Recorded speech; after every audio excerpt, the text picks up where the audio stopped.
ခေါင်းထဲမှာဘောက်တွေအများကြီးထွက်ပြီးတော့ယားနေတာမျိုးမျက်နှာပေါ်မှာအဆီပြန်ပြီးတော့အဖက်တွေလန်နေတာမျိုးဒီလိုနှာခေါင်းဘေးတွေမျက်ခုံးကြားတွေမှာအနီရောင်အဖက်လေးတွေလန်နေတာမျိုးအဖုလေးတွေရှိနေတာမျိုးဒီနားရွက်အနောက်တွေမှာအဖုလေးတွေနဲ့ယားသလိုလိုခြောက်သလိုလိုဖြစ်နေတာမျိုးဒါမျိုးလေးတွေဖြစ်နေပြီဆိုလို့ရှိရင်တော့ဒါက seborrheic dermatitis လို့ခေါ်တဲ့ seborrheic အရေပြားရောင်ရမ်းခြင်းဒါမှမဟုတ်ရင်တချို့ဆရာတွေကလည်းအစီဘူးနှင်းကူဆိုပြီးတော့လည်းခေါ်ကြတယ် dermatitis ကိုနှင်းကူဆိုပြီးခေါ်လိုက်တော့အစီဘူးနှင်းကူဆိုပြီးတော့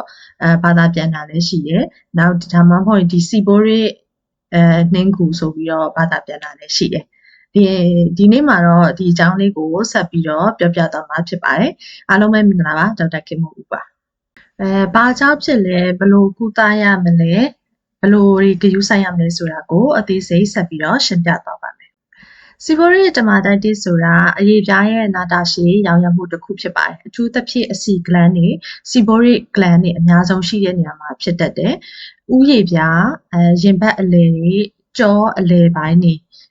စသဖြင့်ဖြစ်တတ်တယ်ပေါ့အဲ့တော့ဒီယောဂါက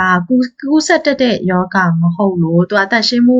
နဲ့လည်းမဆိုင်ပါဘူးအဲ့တော့ဘယ်သူတွေမှာအဖြစ်များလဲကြည့်လိုက်ရအောင်မွေးကင်းစကလေးလေးတွေသူတို့ရဲ့ခေါင်းမှာခေါင်းအဆီတွေ cradle cap လို့ခေါ်တဲ့အင်္ဂလိပ်လိုပါလေခေါင်းဆီတွေလို့ခေါ်ကြပြီးတော့များသောအားဖြင့်6လကနေ12လအတွင်းမှာသူ့လိုပျောက်သွားတတ်တယ်အဲ့တော့လူကြီးတွေမှာဆိုရင်တော့စေကျော်သက်ဘဝကနေအသက်ကြီးတဲ့အထိဘယ်သူမှဆိုဖြစ်နိုင်တယ်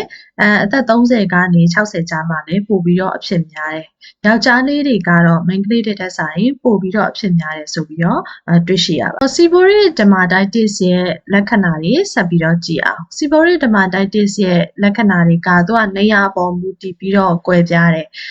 ဥယျာဉ်ပြားမှာဖြစ်သလားမျက်နှာပေါ်မှာဖြစ်သလားနားရွက်ပေါ်မှာဖြစ်သလားဖြစ်တဲ့နေရာပေါ်မူတည်ပြီးတော့ကွဲပြားတာလေးတွေရှိပါတယ်ဥယျာဉ်ပြားမှာဖြစ်တယ်ဆိုလို့ရှိရင်ဘောက်ထမယ်6တွေ့တဲ့အဖြူရောင်အဖက်လေးတွေကနေပြီးတော့အစီပြန်ပြီးတော့အဝါရောင်အဖက်ကြီးတွေထိလည်းဖြစ်နိုင်တယ်နောက်တစ်ချက်ကယားတယ်ပြင်းတန်ယားတယ်မကုတ်ရမနေနိုင်ဘူးဆရာမရဲ့ဥယျာဉ်ပြားကအများနဲ့ယားနေတာပဲဆိုပြီးတော့သူတို့အများနဲ့ပြောတတ်တာနီရဲတယ်ဥယျာဉ်ပြားနီရဲပြီးရောင်ရမ်းနိုင်တယ်နောက်တစ်ချက်ကတော့သပင်ကျွတ်တာပြင်းထန်တဲ့အခြေအနေမျိုးတွေမှာဆိုလို့ရှိရင်သပင်ကျွတ်တာတို့ဒီကွက်လိုက်တချို့လည်းအကွက်လိုက်ကျွတ်တယ်သပင်ကျွတ်တာတွေရှိနိုင်တယ်တချို့လည်းဒီမျှပြီးတော့ကျွတ်တယ်ပေါ့နော်အဲ့ဒါလေးလည်းရှိတတ်တယ်ဒါကဥယျာဉ်ပြားမှာဖြစ်တဲ့ဟာပေါ့မျက်နှာမှာဆိုရောမျက်နှာကကြတော့အဆီပြန်တယ်အနီရောင်အဖက်တွေလန်တယ်ဒီအထူးသဖြင့်ဒီနေရာတွေပေါ့နော်အဖက်တွေလန်တယ်နီတယ်ခြောက်တယ်မျက်တောင်မွေးနားလေးတွေမှာလည်းအနီရောင်အဖုလေးတွေဖြစ်နိုင်တယ်မျက်တောင်မွေးနားလေးဆိုဒီနေရာလေးတွေပေါ့နော် eyeshadow လိမ့်တဲ့နေရာလေးတွေအဲ့ဒီနေရာလေးတွေမှာလည်းဖြစ်တတ်တယ်နားရွက်ကြတော့နားရွက်အနောက်ဘက်တွေနှာခေါင်းအတွင်းပိုင်းနေနေရဲပြီးတော့အဖက်ထတာလေးတွေရှိတတ်တယ်နားရွက်အနောက်ဘက်တွေဒီလိုနေရာတွေပေါ့နော်နားရွက်အနောက်ဘက်တွေခန္ဓာကိုယ်မှာဆိုလို့ရှိရင်တော့ရင်ဘတ်အလယ်ပိုင်းတွေတချို့ဝက်ချန်နဲ့လည်းတွဲတတ်တယ်ရင်ဘတ်အလယ်ပိုင်းတွေကြောအပေါ်ပိုင်းတွေဂျိုင်းကြားပေါင်ချန်လိုနေရာတွေမှာသူကအဝိုင်းလိုက်ကြီးနီရဲပြီးအဖက်ထနေတဲ့အကွက်တွေပေါ်လာနိုင်တယ်လက္ခဏာတွေကတော့သူကသက်သာလိုက်တခါလေးပြန်ဆိုးလာလိုက်ဒီလိုမျိုးလေးတွေလည်းပြောင်းလဲတတ်တယ်စိတ်ဖိစီးမှုများတဲ့အခါတွေရာသီဥတုအခါတွေမှာဆိုလို့ရှိရင်တော့6တွေ့ပြီးတော့ပိုရာတတ်တယ်အဲ့တော့ဘာကြောင့်ဖြစ်ရတာလဲဖြစ်ပွားရတဲ့အကြောင်းရင်း seborrheic dermatitis ကိုဖြစ်ရတဲ့အဓိကအကြောင်းရင်းကိုအခုထိတော့ရှာလို့မတွေ့သေးပေမဲ့အခုဆက်ပြောမယ့်အချက်တွေကအဓိကအခန်းကဏ္ဍတွေကနေပါဝင်တယ်လို့ယူဆရတယ်နံပါတ်1ကတော့ Malassezia လို့လည်းတချို့ဖတ်တယ်ဆင်မတို့ကတော့ဒီအကျင့်ပါနေလို့ Malassezia လို့ပဲဖတ်သွားတယ် Malassezia လို့ခေါ်တဲ့မှုပိုးကြောင့်ဖြစ်တာသူကမှုမျိုးနွယ်ပဲဒီမှုပိုးလေးကလူရည်ပြားမှာသဘာဝတိုင်းရှိနေတယ်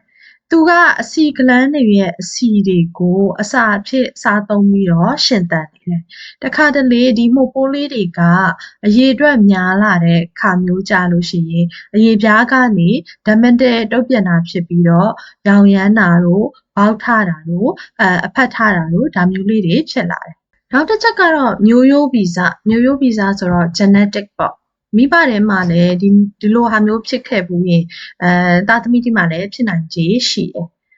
ကိုယ်ခံအားစနစ်နဲ့လည်းဆိုင်တဲ့ immune system ပေါ့ကိုယ်ခံအားအားနည်းနေတဲ့သူတွေကပို့ပြီးတော့ဖြစ်လွယ်တယ်ဥပမာဒီ HIV AIDS ဝေဒနာရှင်တွေကင်ဆာဆေးကုသနေရတဲ့သူတွေကိုယ်အင်ကအစားထိုးထားတဲ့သူတွေဥပမာကြောက်ကပ်အစားထိုးထားတဲ့သူတွေပေါ့သူတို့တွေမှာပို့ပြီးတော့အဖြစ်များပြီးတော့လက္ခဏာတွေကလည်းပို့ပြီးတော့ပြင်းထန်တတ်တယ်ဟော်မုန်းအကြောင်းလေးတွေမှာလည်းစေချော်သက်တွေကိုယ်ဝန်ဆောင်တဲ့အချိန်တွေမှာလည်းပို့ပြီးတော့ဖြစ်တတ်ကြပါတယ်စိတ်ဖိစီးမှုကတော့စိတ်ဖိစီးမှုများတဲ့ချိန်ကျယောဂလက္ခဏာပိုဆိုးစေတယ်။စာမေးပွဲနာနီးတာတို့အိပ်ရေးပြတ်တာများတာတို့ဒါဆိုလို့ရှိရင်လည်းပိုဆိုးစေတယ်။တခြားအချက်တွေကဘာတွေတွေ့ရသေးလဲဆိုတော့ပါကင်ဆန်ယောဂရှိတဲ့သူတွေအဝါလွန်တဲ့သူတွေနောက်တစ်ခါအယ်ကိုဟောတောက်တဲ့သူတွေ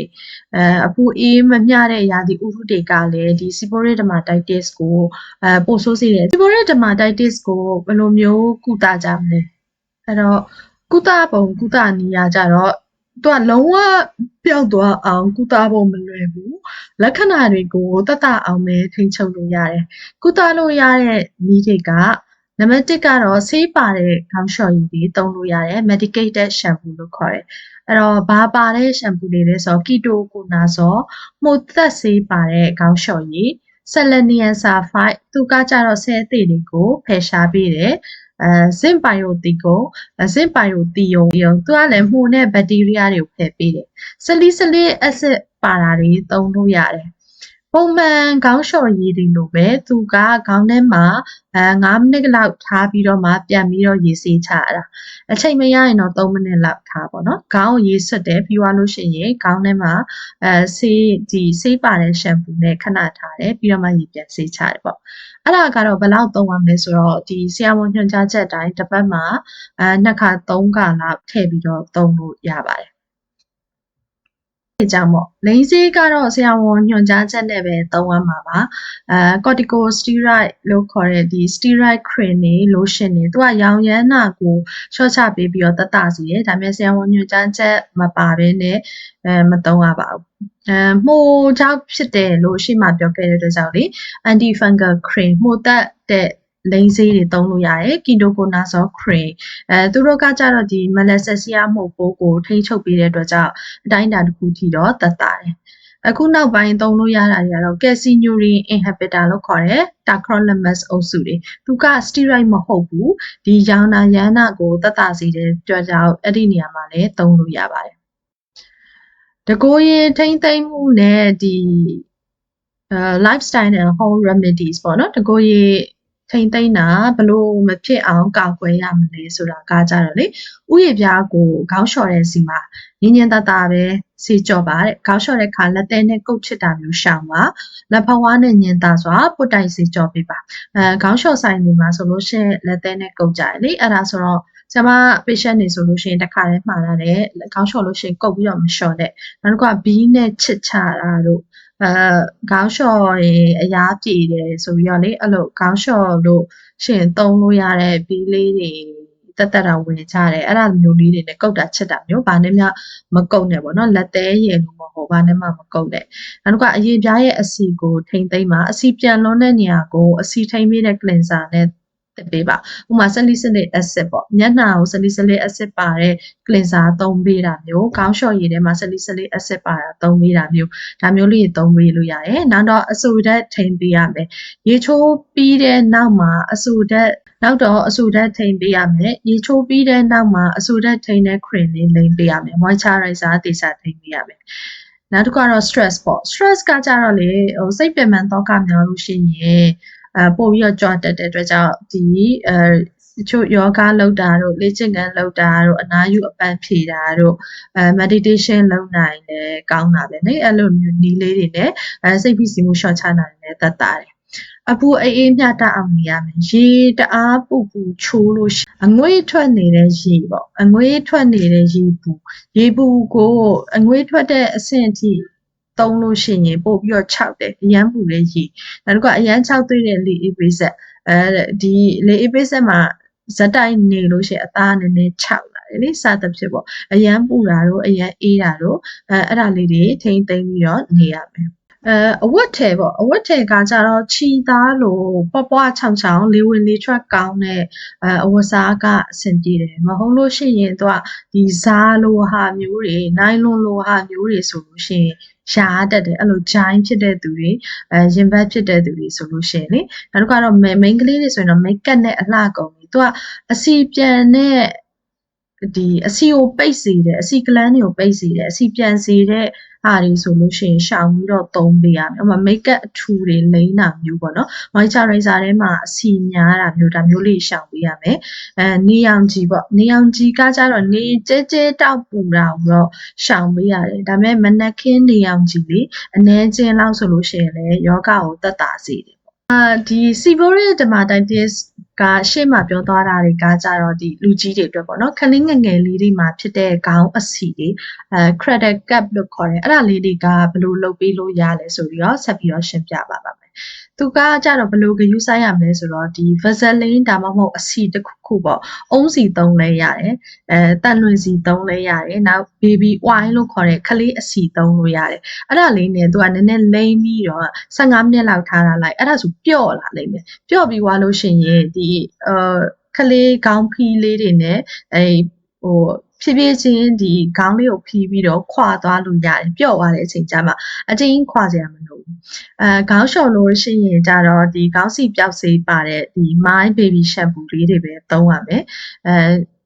ကဲ၍အဖက်တွေကတအားထူပြီးတော့မပြောက်ဘူးဆိုလို့ရှိရင်တော့